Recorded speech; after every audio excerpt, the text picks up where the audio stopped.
Olá, meus irmãos e amigos. Quero deixar uma breve reflexão, mas dizendo para vocês que me propus um desafio de trazer meditações diárias com base nos 150 salmos que compõem o livro dos Salmos.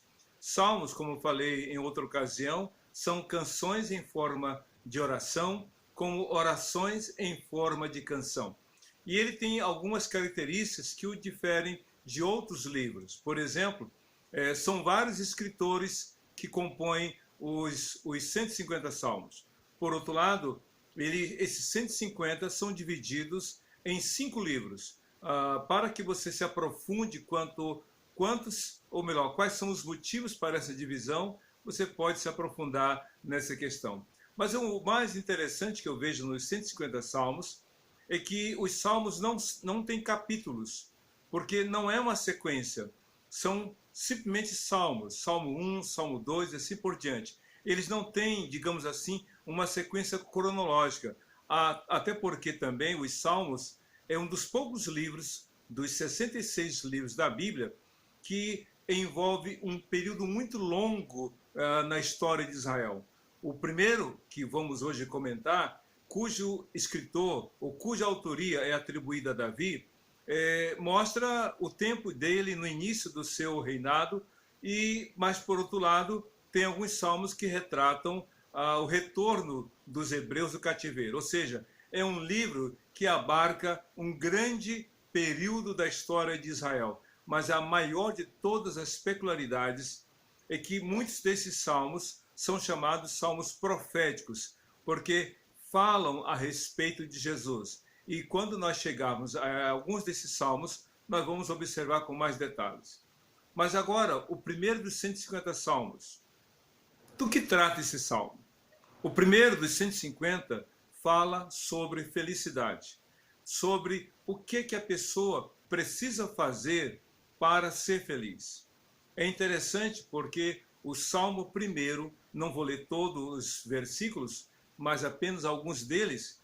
Por que esse salmo fala da felicidade?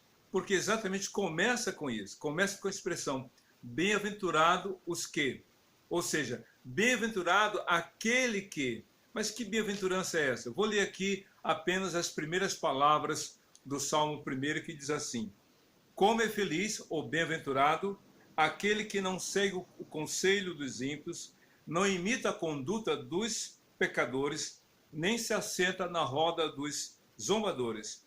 Ao contrário, a sua satisfação está na lei do Senhor, e nessa lei medita dia e noite. É como a árvore plantada à beira das águas correntes, no tempo certo dá o seu fruto, e suas folhas não murcham.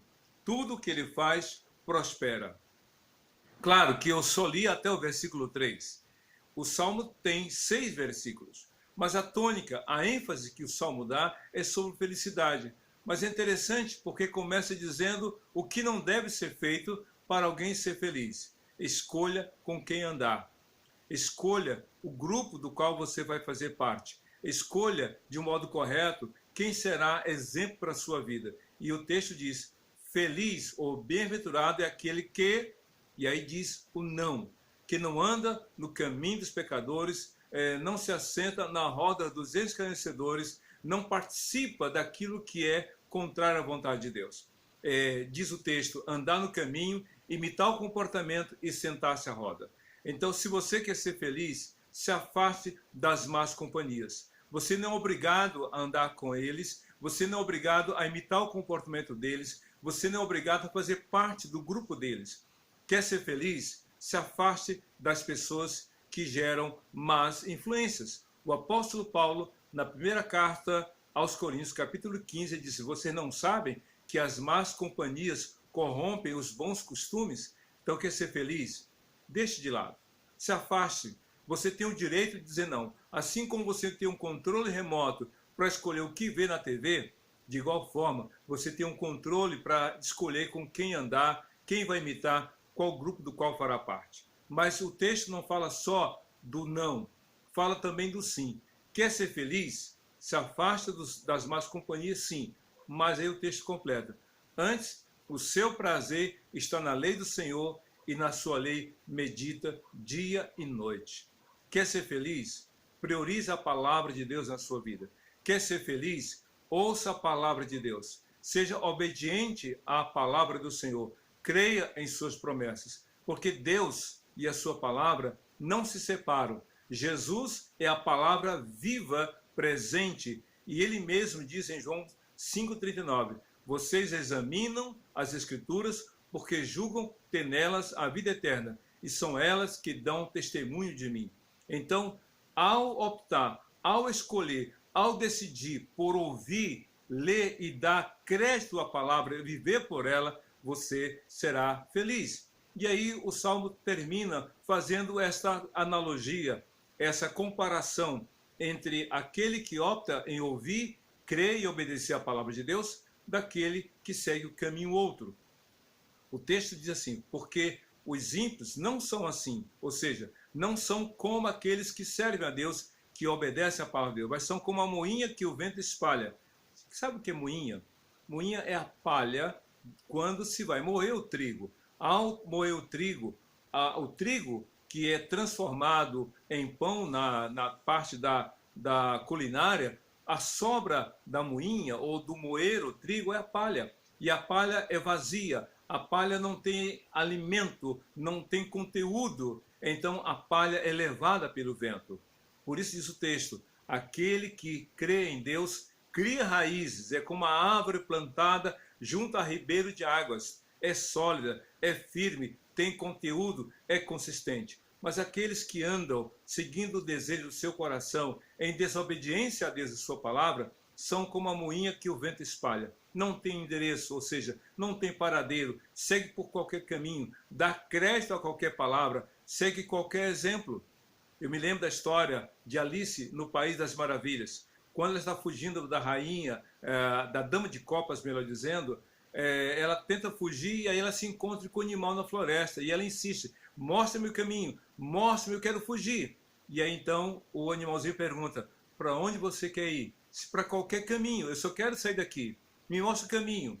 E então o animal responde, se você não sabe para onde quer ir, qualquer caminho serve. Assim é a pessoa que não crê em Deus, é a pessoa que rejeita a palavra, é a pessoa que não se propõe a seguir na palavra de Deus. Ela segue qualquer caminho, ela ande por onde está apresentada a proposta ao seu coração. Por isso que os ímpios são comparados como a moinha que o vento espalha, mas aquele que ouve a palavra, que obedece a Deus, é bem-aventurado. E então, o final do Salmo diz aqui no versículo 6 do Salmo 1, pois o Senhor aprova o caminho dos justos, mas o caminho dos ímpios leva à destruição. Ou seja, Deus conhece o começo, o meio e o fim do caminhar do justo. E mais ainda, Deus aprova. Por quê? Porque aquele que ouve a palavra de Deus, que vive pela palavra, que a pratica, é feliz e é bem-aventurado. E o seu viver é agradável aos olhos de Deus. Porém, o caminho dos ímpios, daqueles que se opõem, daqueles que colocam em descrédito ou tentam colocar em descrédito a palavra de Deus, como a moinha que o vento espalha, andam por qualquer direção, mas o fim é de destruição. Por isso, meu amigo, quer ser feliz? Quer ser feliz, minha amiga? Ouça a palavra, vive pela palavra, obedeça a palavra de Deus. E Jesus é a palavra viva.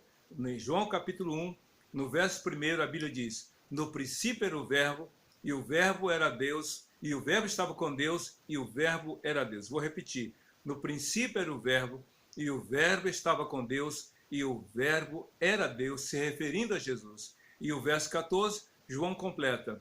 E o verbo se fez carne, e vimos a sua glória, como a glória do unigênito do Pai. Sobre Jesus, aquele que estava na glória eterna, a palavra viva de Deus, se tornou um no meio de nós. Por isso que é feliz aquele que ouve a palavra de Jesus e anda pela palavra que ele orienta.